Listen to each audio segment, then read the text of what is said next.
Gather all your friends. They can be the key to your happiness.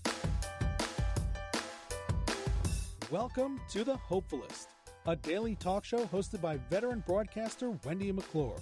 Join Wendy each day as she shares her life lessons that transformed her from perpetual pessimist to the ultimate hopefulist. The perfect morning show to get you caught up on the day's top stories while sharing insights that will lead to positive transformation and bring out the hopefulist in you. For more inspiration, visit Hopefulist.com. And now, here's your host and hopefulist, Wendy McClure. Good morning. Good morning. Happy hump day. It is Wednesday, February 5th, 2020, day 145 of Gotta Get On Ellen. That is right. Day 145. Ellen, are you listening? Today is yet again another day of a shortened podcast. I am still off celebrating my birthday, and I'm just relaxing a little bit. I'm just taking the 2 days, Tuesday and Wednesday, to kind of sit back, relax, do whatever I want, and then right back at it on Thursday. Coming back at you full force. I'm going to bombard you, but don't want you to miss out on your daily dose of inspiration and positivity. So I do have a blog post that I would like to cover for today. And today I'm talking about friends. Surround yourself with friends.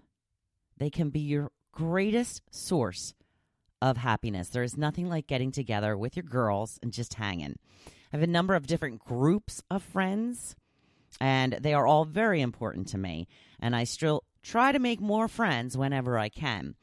Now, the picture that I posted with today's blog is a group of people from a reunion party that we have just about every year. It's people I worked with at a Friendly's restaurant in my early 20s. So I practically grew up with these people, went out to the nightclubs with them and hung with them. I was at most of their weddings. I was in some of their weddings. I didn't go away to college, so it's almost like these are the college friends that people always say they make that turn into your lifelong friendships. This picture was taken after we had all known each other at least 30 years. At least I had been in the picture for 30 years when this picture was taken. So, like I said, still very close to quite a few of them, and it's always good to get together and see what everyone has been up to. I had a group of friends from high school that I stayed in touch with for many years after graduation. Some of them faded away, and some of them came back when Facebook entered the picture. In fact, that is the one thing I just love about Facebook. Well, I love your birthday. It makes you feel like the most popular person in the world when, you're checking Facebook on your birthday, because everybody's so sweet to just take a couple of moments. I always really appreciate that. People just take an extra couple of minutes to wish you a happy birthday. It's not a big deal, but it means a lot. Always means a lot to me. But they also give you the chance, Facebook that is, to get in touch with people very easily. People that you wouldn't even really try to get in touch with if it weren't right there at your fingertips. There was a girl, actually, I had become best friends with in first grade. We were best buds all through elementary school. Started to drift apart a little in middle school. By high school, we didn't really speak at all. So once Facebook came around, I saw she was on it, but I didn't have the nerve to send her a friend request. Then she's one of those people, I always remembered her birthday every year. I just always remembered, it's Trace's birthday. So the one year I just decided I was going to send her a message wishing her a happy birthday. And she was thrilled to hear from me. And we chatted back and forth a bit here and there, and then decided to get together in person. And now she is one of my very good friends. And she is, in fact, joining me to help celebrate my 50th birthday. We have been celebrating birthdays together since age 6. So it seems fitting that we could be together when we turn 50. I had a couple of different groups of friends I hung around with when I lived at the shore the first time around. Now, some of them are still friends. Some have moved on and left their old lives behind, including me. But what are you going to do? I've talked about before how I am never prepared for when a friendship ends. It always makes me really sad and confused as to what went wrong. I feel like I'm back in, grade school asking myself the questions. What did I do? Why don't you want to be my friend anymore? But sometimes people don't want to tell you the real reason. So you just have to move on. I've lost a lot of good friends over the years. I always try to get to the bottom of what is happening to see if there's a way to save the friendship. Sometimes there is. Sometimes there is not. You can only control your own actions. So I have, I've recently had a fallout with a friend, and she has taken her whole group with her. I don't know if she made them pick sides or what have you, but none of them seem to include me like they used to. It makes me really sad because I really feel like I didn't do anything wrong, and now I feel like I'm being punished and shunned by people who were hanging out with me constantly just a year ago. But I tried, and I have to just let it go now. Now I have a great group of ladies in my hood that I spent a lot of time with. We all met at a community book club meeting, and other types of clubs have branched off as a result. Some of these ladies have turned into great friends, and we always have a great time and a lot of laughs when we get together.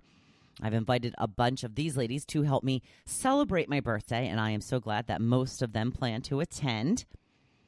I don't know what I would do without my girls. I really don't. They all mean so much to me. Friendships are so rewarding. It's so awesome to know there are people there to cheer you on.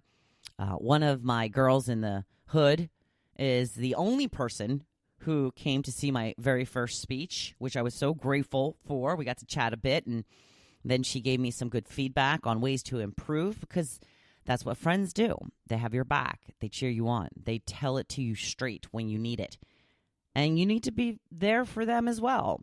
There are times when it seems like a lot is going on and you don't know if you can find the time, but do it.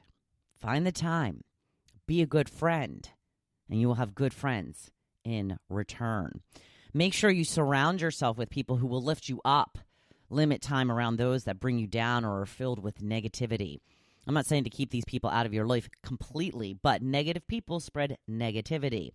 And we are trying to rid ourselves of that in our lives. So make sure your tribe is good for you. The same way you would try to keep out of a drug gang. Stay away from those that bring the drama and never seem to find anything good to say. You want people that will lift you up, people that you can look up to and be inspired by. You want to lift up others and inspire others as well, but you don't want to be the only one in the group to do that, because you tend to either fall or rise to the level in your group. It's give and take, just like everything else in life. It's all about balance. So make sure you take the time you need to make friendships a priority in your life. If you're looking to make new friends, look to work. That's always been a very easy way to make friends. Or look at some of the community Facebook group pages. I met a whole gang of new girls just by one person organizing a book club. If you don't see a club you want to join, start one. Ask people in your community page if anybody would be interested. It's easier than ever to make friends. You just have to take the time to do it and put yourself out there. Sometimes it can be scary, but you really have nothing to lose. Maybe half hour, an hour, something like that.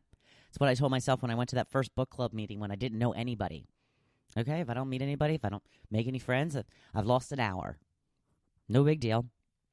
But it turned out I met a ton of people, and they're very, very close friends of mine now. So give it a shot.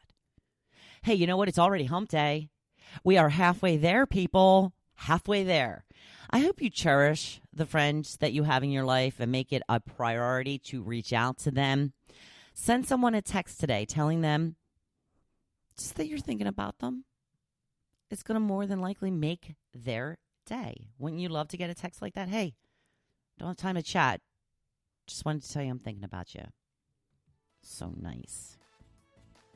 So do something nice today for one of your friends or all of your friends, and make today your best day yet. Thank you for listening to The Hopefulist, hosted by Wendy McClure. For more inspiration, please visit Hopefulist.com. Thanks, and we'll see you tomorrow on The Hopefulist. Come on, Ellen, be a friend. I want to be your friend. You should want to be my friend. Have me on your show.